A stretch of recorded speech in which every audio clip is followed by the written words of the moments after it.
The first really broad question is, tell me a bit about how your life has been since the earthquake. Chaotic, in a word.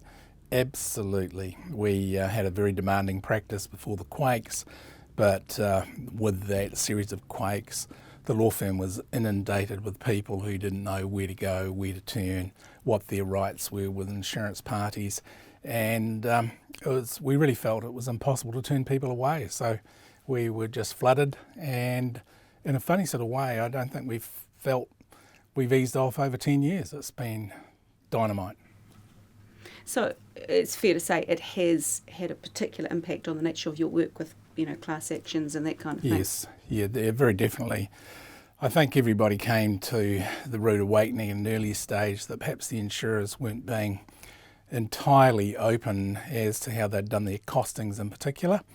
And it came as a great surprise, I think, to some lawyers to find that perhaps some of the estimates given by insurers are about 40 or 50% of what the true cost might be.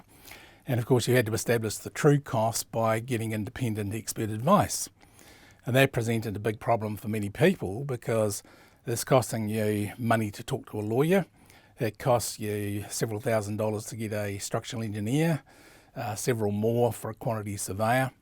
And until you had all of that, you didn't really know the truth of the position and you couldn't really assess what the insurer was telling you. So clearly it impacted on the kind of people who were able to get the right action, I suppose. So two problems arose. First of all, those people who had the money to get that expert advice and were concerned to take matters further forward, they were usually confronted upon giving that expert evidence to the insurer with a simple shrug of the shoulders and the statement, well, we don't accept what your your experts have to say. And that was the insurer's way of just putting you to a test. And the test was, are you going to be one of those people who actually files proceedings against us? Because if somebody filed proceedings, then you had a timetable. The court would oversee the process, and eventually, barring any sort of earlier resolution, the matter would come to court. Now, in the vast majority of cases, insurers would settle along that way, so very, very seldom did anything ever reach the court. But only, those people with the funds were able to really last the distance, and many people ran out of money along the way. The other problem, of course, that we had to confront was those who really couldn't afford litigation, and how could we best sort of improve their position and protect their interests. In a couple of cases, we brought class actions. How did that experience on the day actually impact on or change your life? Or in fact, did it? Well, I think it did, because it meant, first of all, the immense pressure of trying to find new premises, and we were extremely lucky. We managed to get some good premises very quickly, and we were operational as a law up and running again within about 2 weeks. And so the practice itself, rebuilt or got back into full gear relatively quickly. But trying to deal with client problems was very, very demanding, because most of these people were in great personal stress. Some people were, dare I say it, bordering on psychotic.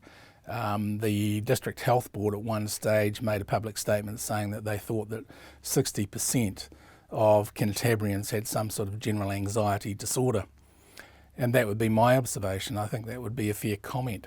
And of course there are degrees of anxiety, and some were pretty extreme. So when people are under that degree of personal stress, they have great difficulty making good decisions.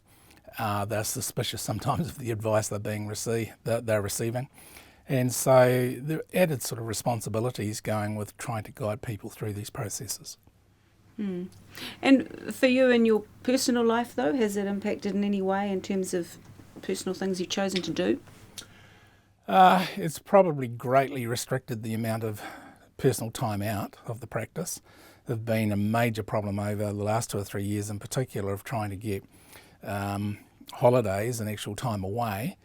That's probably caught up with me somewhat in a health sense just recently. I think my life otherwise has been very satisfying, because we've been able to achieve very good results.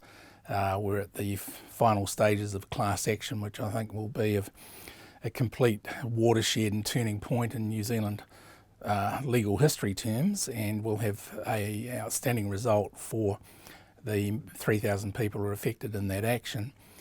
Otherwise, I think it's just been nose down, tail up. It's been very demanding, I think, on my wife. Fortunately, she's been involved in the practice over the years, so has a better understanding of what's going on. But that hasn't necessarily made it easier for her. So it's been difficult in a personal sense.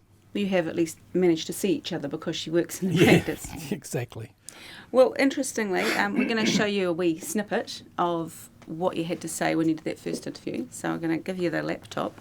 And you could see this gaping hole, and it was really the size of the room that we're actually situated in now, where we'd had 2 flights of stairs, separated stairs, 17 stories high, and the whole lot had just descended into the basement. So if you look down, you had this chasm where you could see 2 or 3 floors disappearing into blackness, and if you looked up, you could see other astonished people standing in doorways like me, looking down, and you could see upwards for 2 or 3 floors, and then blackness again, because there just wasn't any light coming through.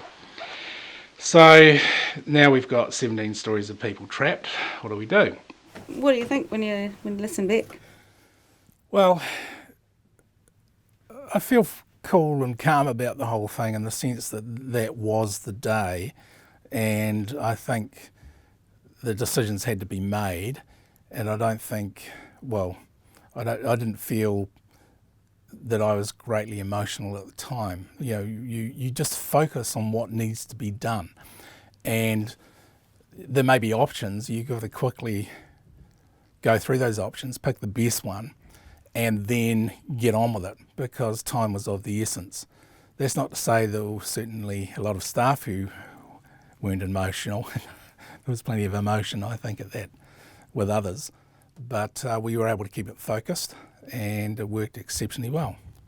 One thing that I've noticed, right, living in Christchurch, is that when people start to tell their earthquake story, they, despite all the time that's passed, they remember it pretty well, and they know. Oh, yes. They recall all these details. So, do you find that even though some of them have faded, what would be your abiding memory of that day, the thing that stuck in your mind the most?